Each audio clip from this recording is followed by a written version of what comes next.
Fundamentalmente la comunicación popular es una perspectiva que tiene larguísima trayectoria en América Latina y está vinculada a todo proceso emancipador, donde la comunicación se vuelve estrategia política, de proyectos político-culturales que vinculan organizaciones, movimientos sociales, movimientos políticos, una larga historia de más de 70 años,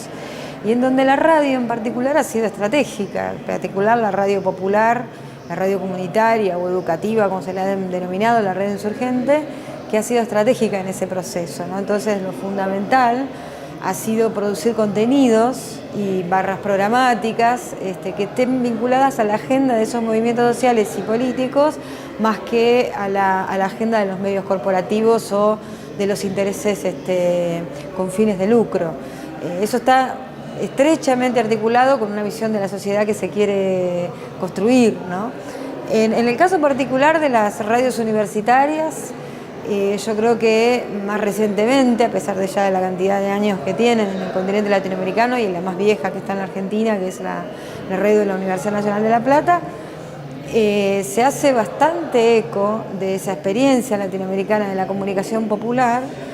sobre todo a partir de la sanción de la Ley de Servicios de Comunicación Audiovisual, la 26.522, que hace suya la perspectiva del derecho a la comunicación y de los derechos humanos para pensar y hacer los medios públicos, en este caso los universitarios. Esto no quiere decir que antes no lo hubieran tenido, simplemente que podemos decir que hay una política pública que atraviesa a todas las radios universitarias y no solo algunas para trabajar su estrategia comunicativa. Entonces,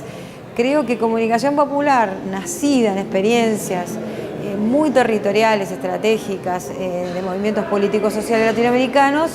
creo que la radio universitaria se inserta en ese proceso en la medida que se vincula o se articula por la perspectiva democrática de la comunicación y de los derechos humanos. Las clásicas, ¿no? Las clásicas más reconocidas por toda América Latina son las fundadoras, en primer lugar, ¿no? Que son las radios mineras bolivianas, vinculadas al movimiento sindical boliviano de mediados del siglo XX. Para la misma época, las primeras experiencias de la radio vinculada a procesos alfabetizadores y de desarrollo, muy emparentadas con la experiencia de la teología de la liberación. Y una tercera pudiera ser la experiencia de radios insurgentes, que están vinculadas a los movimientos revolucionarios de Centroamérica en la década del 70, del 80, la más emblemática, por ahí más recordada por los universitarios, aunque son muchas más, es la radio Venceremos de El Salvador. Y Argentina tiene una experiencia reciente, bueno, reciente depende de la edad que tengas,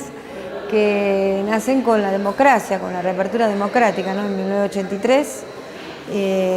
después del genocidio de la dictadura militar, en un contexto de época que todo el mundo recordará más o menos, o porque la vivió o porque la referencia, en la desesperación y el deseo de la libertad de expresión. No te olvides que nosotros tuvimos regidos hasta hace muy poco tiempo por el decreto ley 2285, que era la ley de la dictadura, que no le permitía el libre acceso a la sociedad civil, podría decirse, al sector de las organizaciones, de los movimientos, de la propia universidad, de los medios escolares, de los pueblos originarios, los movimientos contraculturales. La mujer no podía tener medios. Sin embargo, en toda la Argentina y a lo largo de Ushuaia a La Quiaca, surgieron esas experiencias, aún sin tener amparo legal, pero sí legitimidad social. Entonces, quizás la diferencia con América Latina, que estas experiencias son hijas de la democracia, pero de una democracia con mucha dificultad de plasmarse, y a raíz de eso con un tipo de Estado, sobre todo el de Estado de los 90, que abandonó al servicio de sus intereses mercantilistas, que fue el neoliberalismo durante toda la década del 90, que fortalece la perspectiva de la dictadura en cuanto a cómo pensar la comunicación en la Argentina, ¿no? Que está muy estrechamente ligada al mercado. Por lo tanto, toda experiencia de ley alternativa de democracia que se pudiera promulgar estaba totalmente fuera de la agenda de las políticas públicas, cosa muy distinta a la década del 2013 en adelante, hasta que llega la sanción de la ley 26.522. En todos esos 30 años, básicamente, los contextos cambiaron, las experiencias mediáticas de la radio también, y algunas de ellas, buena parte, se federaron a través de redes, es decir, entendieron que practicar y desarrollar la comunicación democrática no bastaba con hacerlo individualmente, sino trabajando en red. Son un actor social político importantísimo que participó en el diseño de la Ley de Servicios de Comunicación Audiovisual, en la formulación de lo que fueron los 21 puntos básicos, pilares sobre los cuales se edificó la ley. O sea, de aquellas experiencias iniciales marginales, terminaron siendo un actor político importantísimo para la democratización de las comunicaciones. En primer lugar, las audiencias de las radios universitarias, más que espectador común, como nos gusta llamar a nosotros, tenga un caudal de interlocuciones que puedan ser altamente partícipes de su programación. Esto es, que la participación ciudadana, por decirlo de alguna manera, no sea solamente proponiendo programas, sino que en el propio discurso estratégico de la comunicación de la radio esté incluido el proceso participativo de distintas identidades culturales. Es una primera cuestión que tiene que ver con el lenguaje, con los géneros y con los formatos. En segundo lugar, creo que tiene que lograr un sistema de gestión, un dispositivo de gestión que la diferencie en cuanto a su modo político-cultural, organizativo y comunicacional, inclusive de sustentabilidad económica, que caracterice un medio público con impronta universitaria. En tercer lugar, creo que la agenda temática y todo lo que es la producción periodística de investigación o informativa, creo que debe estar muy pautada por, a mi modo de ver, por la agenda de los derechos humanos, entendiendo por ello todos los derechos humanos, ¿no? El derecho a la vivienda, la salud, la educación, todo lo que significa los derechos, evidenciando los conflictos sociales que hay alrededor de ellos en la ciudadanía, es decir, lograr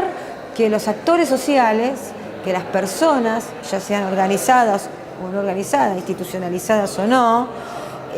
tengan capacidad de empoderamiento para expresar su voz, es decir, visibilizar las voces de la ciudadanía protagonistas de los conflictos sociales. Es decir, no tenerla a la radio como una vidriera por donde circulan los temas y la ciudadanía apenas es un testimoniador de lo que pasa, o un caudal de periodistas estrellas donde lo que prima es su opinión, sino creo que edificar la comunicación democrática implica hacer protagonistas a la ciudadanía que está afectada por los conflictos sociales. Creo que hay una medida para calibrar ese proceso, que es la justicia social ligada a la comunicación democrática.